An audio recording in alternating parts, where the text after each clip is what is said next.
Assalamualaikum warahmatullahi wabarakatuh. Ingin menyampaikan hasil diskusi kita tentang fenomena e-sport berdasarkan 7 karakteristik olahraga modern.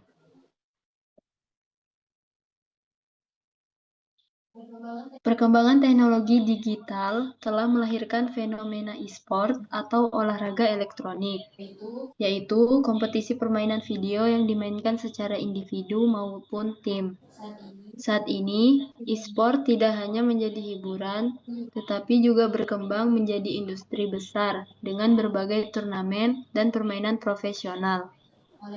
Oleh karena itu, e-sport dapat dianalisis melalui 7 karakteristik olahraga modern untuk melihat kesesuaiannya dengan konsep olahraga pada umumnya. Yang pertama ada sekularisme. E-sport tidak berkaitan dengan kegiatan keagamaan atau ritual tertentu. Kegiatan ini murni sebagai hiburan, kompetisi, dan industri olahraga digital. Hal ini menunjukkan bahwa e-sport bersifat netral dan dapat diikuti oleh siapa saja dari berbagai latar belakang agama, budaya, maupun negara. Dalam e-sport, adanya kemampuan bermain, strategi, dan kerjasama tim dalam memenangkan pertandingan.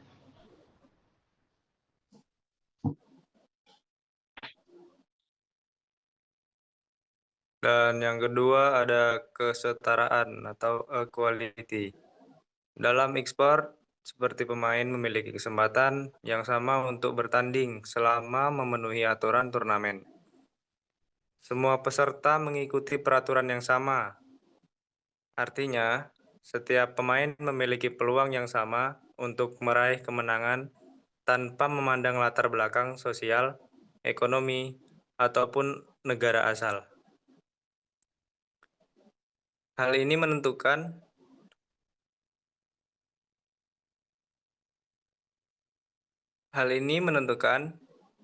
kemenangan adalah keterampilan bermain, strategi, dan kerjasama tim yang baik.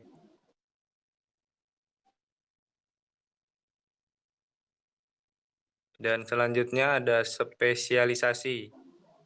Pemain e-sport biasanya memiliki peran khusus dalam tim.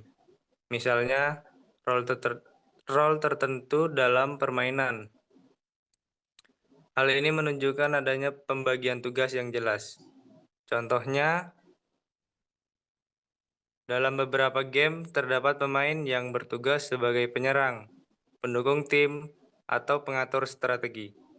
Pembagian peran ini membuat permainan menjadi lebih terstruktur dan meningkatkan efektivitas kerjasama dalam tim.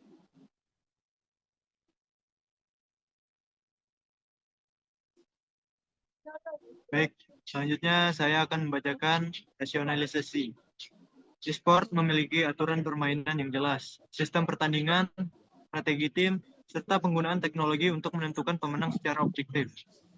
Setiap pertandingan memiliki sistem yang sudah ditentukan, seperti format pertandingan atau aturan permainan, serta sistem penilaian yang transparan. Teknologi juga membantu memastikan bahwa hasil pertandingan dapat dipantau dan dinilai secara adil. Selanjutnya ada birokrasi. Kompetisi e-sport diatur oleh organisasi atau penyelenggara turnamen yang memiliki struktur manajemen seperti panitia, wasit, dan peraturan resmi. Adanya organisasi ini bertujuan untuk memastikan bahwa setiap turnamen berjalan dengan tertib dan profesional.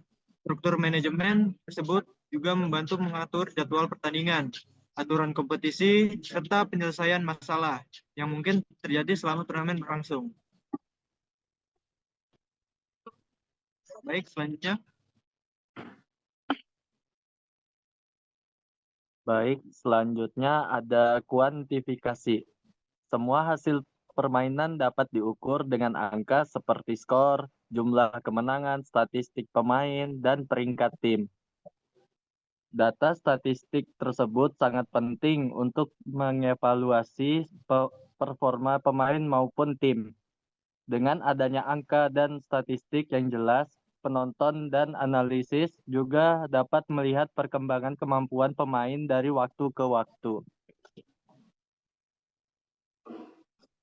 Selanjutnya ada rekor. Dalam e-sport juga terdapat pencapaian rekor seperti jumlah kemenangan terbanyak, skor tertinggi, atau prestasi tim dalam turnamen. Rekor ini menjadi salah satu bentuk pencapaian yang membanggakan bagi pemain maupun tim.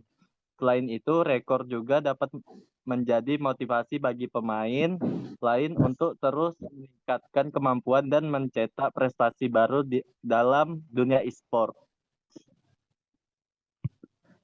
Baik, selanjutnya dapat kita simpulkan e-sport merupakan bagian dari perkembangan olahraga modern karena memiliki kompetisi, aturan organisasi, turnamen, dan sistem penilaian yang jelas. Namun, e-sport lebih menekankan strategi konsentrasi dan refleks dibandingkan aktivitas fisik. Oleh karena itu, e-sport dapat dianggap sebagai evaluasi olahraga di era digital. Meskipun masih diperdebatkan, apakah sepenuhnya termasuk olahraga tradisional. Oke, baik. Terima kasih. Untuk teman-teman yang sedang menonton video ini, apakah ada yang mau ditanyakan tentang diskusi? Jikalau ada pertanyaan, silakan tulis di kolom komentar.